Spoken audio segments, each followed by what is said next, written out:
Hey guys, Josh here from Add Charcoal. Today I'm going to be using this reference here. I'm not going to be using it exactly, but I want an inspiration for this, for the lighting and the pose. And I'm going to make a charcoal drawing on this 18 by 24 sheet of Strathmore drawing paper. I'm going to talk about the materials as I work with them and let you guys know what it is I'm trying to accomplish. First, I'm going to start off with this really old blending stump. It's really dirty and charcoaly. From just using it for so long. Sometimes I'll occasionally dip it at the charcoal that's collected at the bottom of my easel and sketch with it so I can get very rough and directional strokes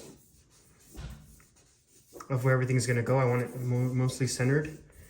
The reason I use this material is because it doesn't mark as dark. That way it's just more like guidelines. And I don't have to worry about it being so dark and making these crazy decisions. I just want like the flow of the pose and kind of the proportions and areas of where the values are going to change without dropping in too many values yet, or making some crazy decisions that I'm going to regret later on that aren't very accurate.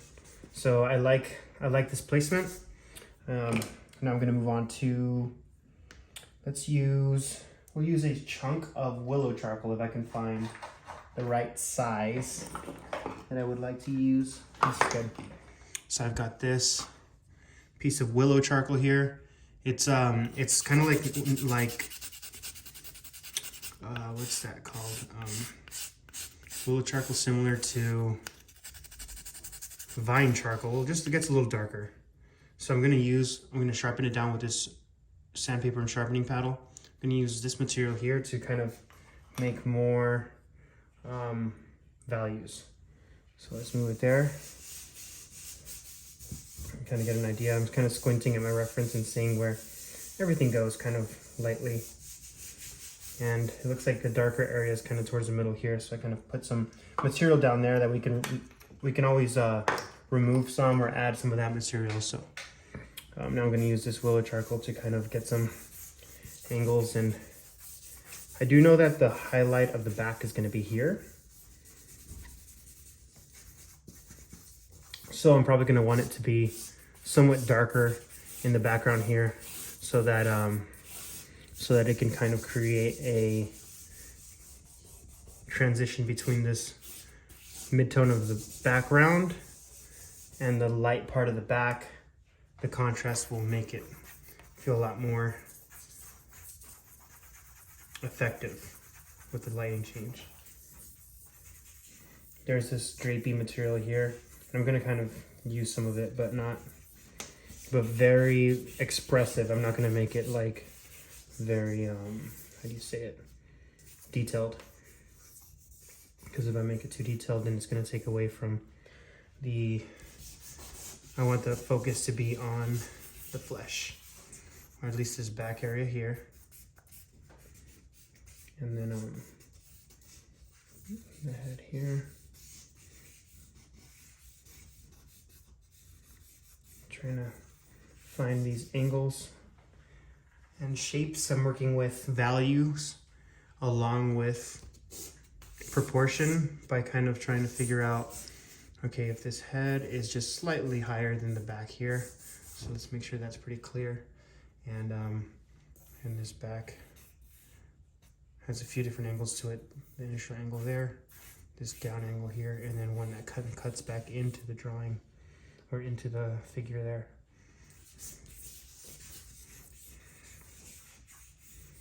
And I want to leave this kind of down in this area kind of more expressive, you see?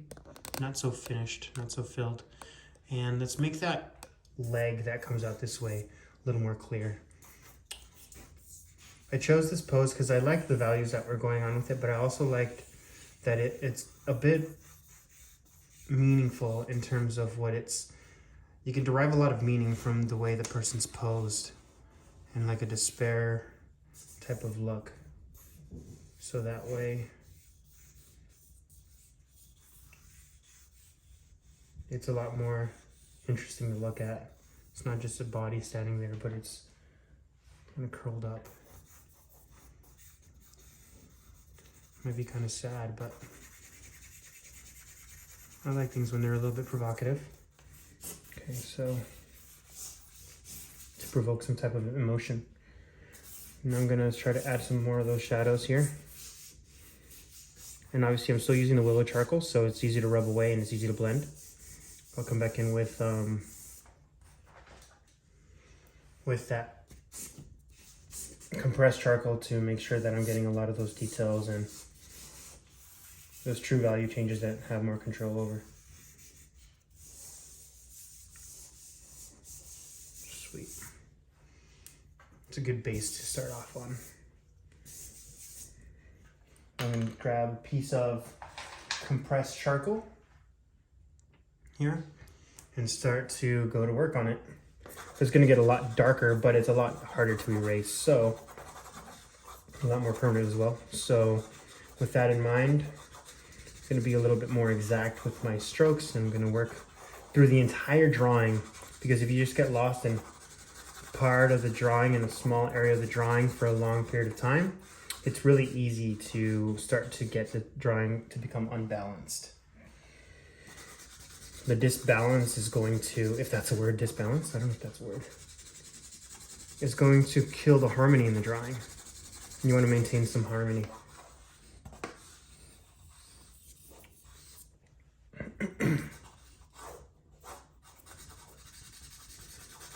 A lot of these strokes are going to be able to be blended out, so I'm kind of leaving it.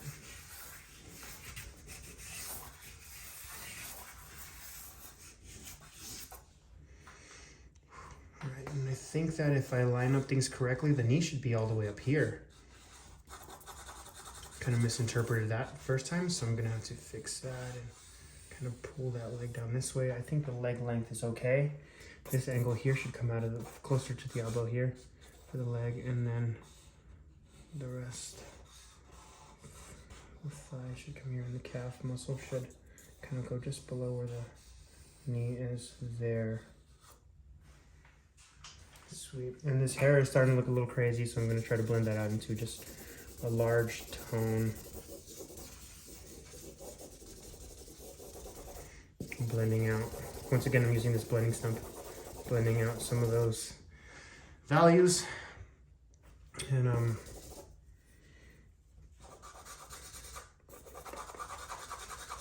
creating those shadows and value changes so it could read more as if it has form to it, you know?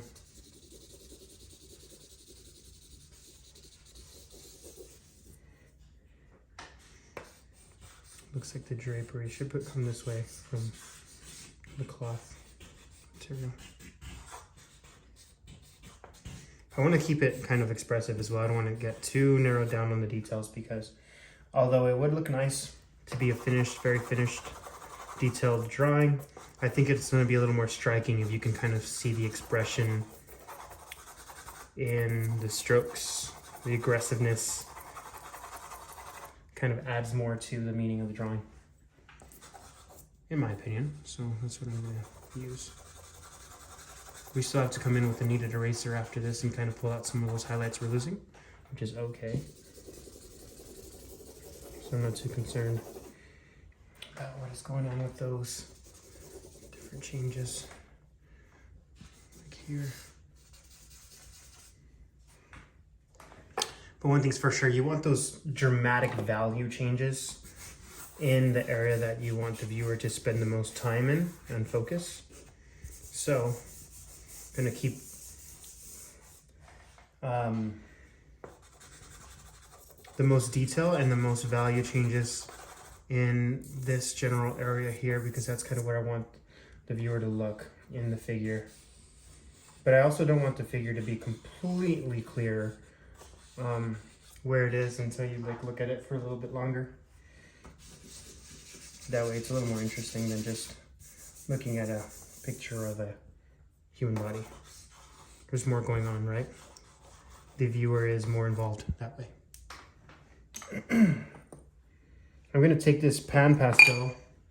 It's called a soft palette knife with a pan pastel. I talk about it a lot in my work and I use it a lot.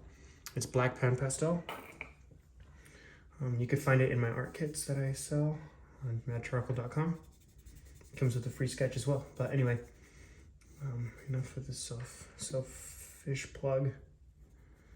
I'm going to draw in more of those values, and this is a lot smoother and richer of a dark value than just normal charcoal itself, and it works well. Even if it's pastel, it works well in unison with that charcoal. It's a very smooth transition, but a lot of times you don't want it to be so smooth in the transition, so you need to work with normal charcoal as well. Sometimes I just start off the drawing with this pastel since it's so smooth and easy to establish values. So efficient in establishing values. But in this case, I like to come and bring some of that detail and smoothing later on in the drawing.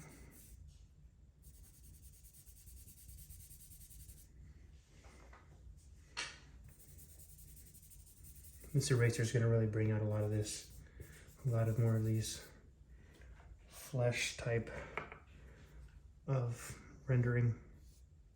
Rendering is when you make something look like if it's three-dimensional or more so has form to it by adding values, which values are the difference between lights and darks.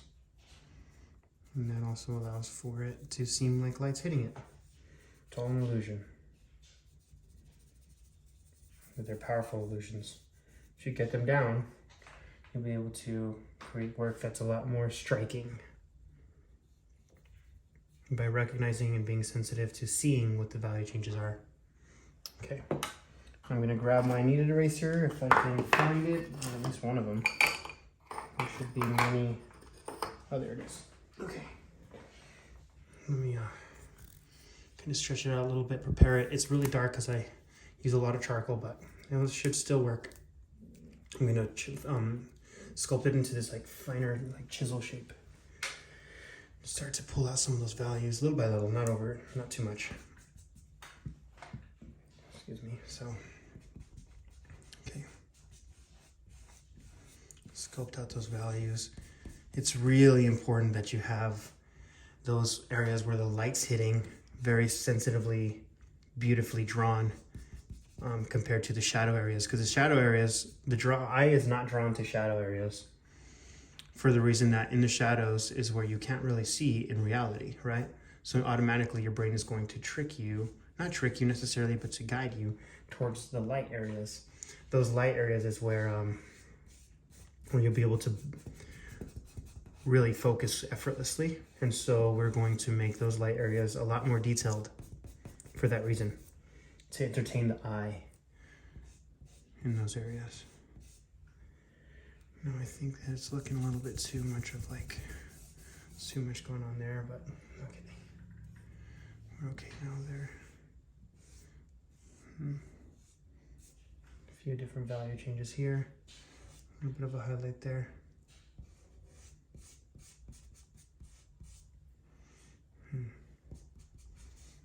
It's easy to get lost in these highlights and trying to push the highlights way too much. So try to be sensitive to that. And if you do, you're gonna have to come back in with, like I'm doing now a little bit, doing a little bit too many, too strong of highlights. And you're gonna have to come back in with like another blending stump or drawing material to pull those back out.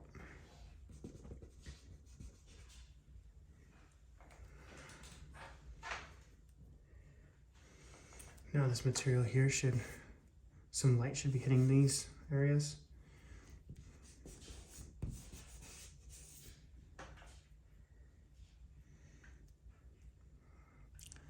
Great, it's looking pretty cool. I like the outcome. I strongly advise that you use these techniques to draw your own pose and your own reference or whatever it needs to be, instead of the exact one I'm working with, therefore that you're using more so the principles and ideas and techniques more instead of just copying the strokes. But it does help a lot to pick a reference or find a reference that is black and white, for the reason being you don't have to work as hard to decipher the values. I'm gonna take this charcoal again and deepen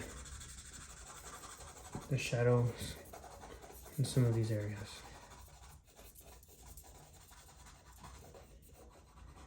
I do feel like this should come down just a little bit quicker. This way, a little bit more extreme this way. It should be a little bit more defined in the back there. I do like that more, so I'm going to pull that in just a little bit.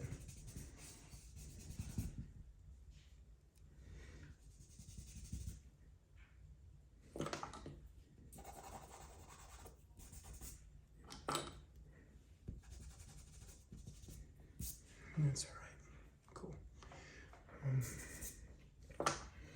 So this should be a little bit more darkness going on here, a bit more depth, and really lost in the shadows here. I really want to lose this area. It's a little better, and a little more shape, that muscular evidence in the arm, just a little bit. Subtle ideas about it. Now that's a little too bright in there, so I'm gonna blend that back out with my finger. Don't tell your art teachers. You can blend with your finger. Some art teachers are cool and let you do that. Some art teachers are a little more strict and say, don't blend with your finger. But, and I kind of agree with them because of the oils of your hand, but I also do not care sometimes.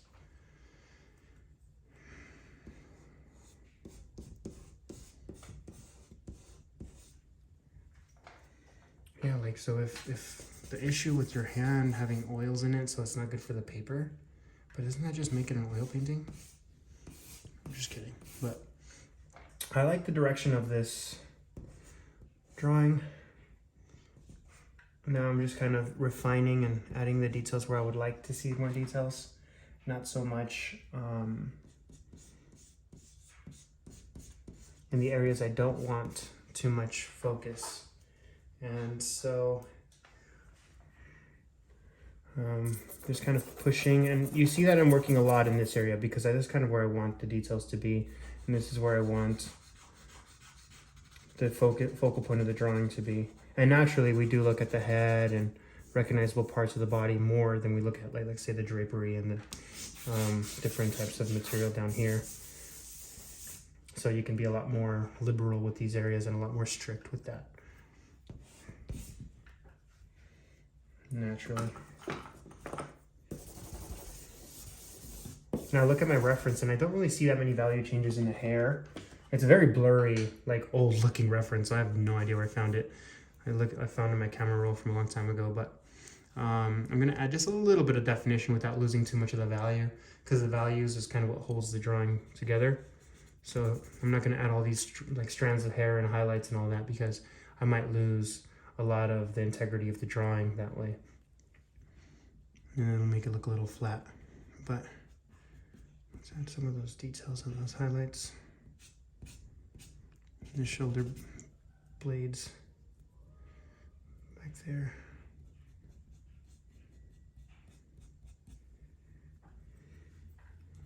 This is going to be darker in the middle here.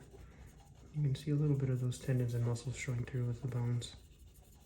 Just a little bit, a hint of it under the skin.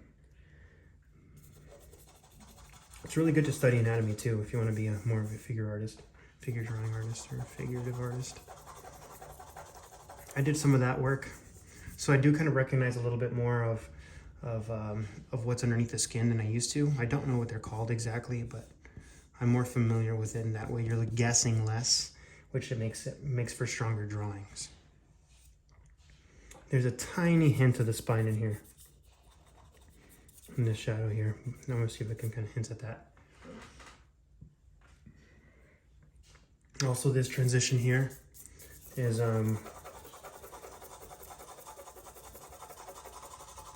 not as smooth as it should be. It's still a little choppy here, so I'm gonna get those values where I want them.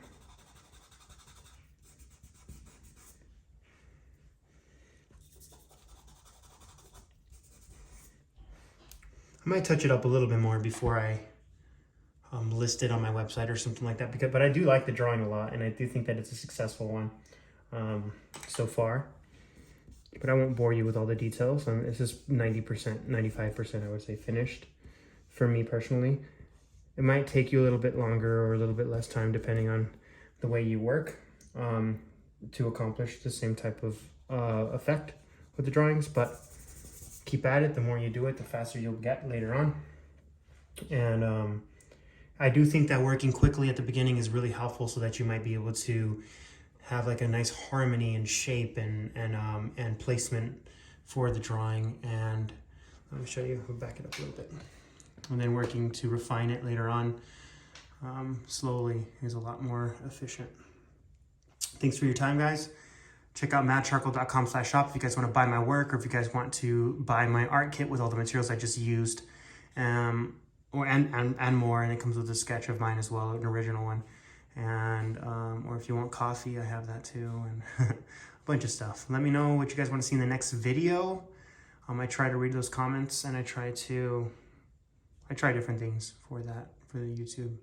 Sorry, I don't try to neglect you guys, but I kind of do sometimes.